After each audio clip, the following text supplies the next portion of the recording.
ખેડૂત મિત્રો, તમને જણાવી દઉં કે આ ખેતરની અંદર પૂણા વીઘાની અંદર અમે વરિયાળીનું વાવેતર કરેલું છે.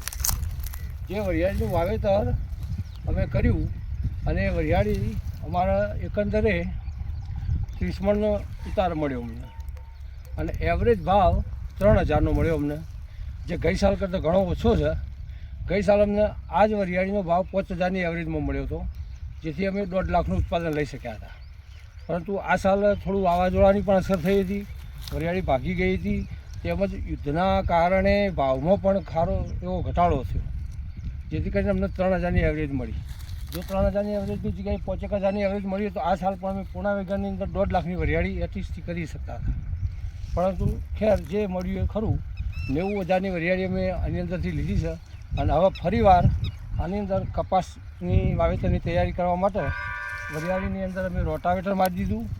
રોટાવેટર મારીને તમે જોઈ શકો છો કે આ અમે રોટાવેટરમાં આ જે વરિયાળીના ટુકડા થઈ ગયા છે એ પણ અંદર રહેશે.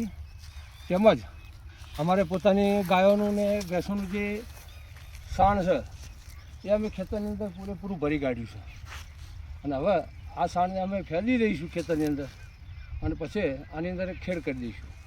ખેડ કરી અને 20 દિવસથી 25 દિવસ સુધી અમે તપવા દઈશું, જેથી કરીને જે પણ જીવાત હોય, ફૂગ હોય એ સૂર્યપ્રકાશથી નાશ પામે અને ખાતર સારી રીતે જમીનની અંદર ભળી જાય અને ત્યાર પછી અમે એની અંદર ચાસ પાડી અને કપાસની વાવેતરની તૈયારી કરીશું.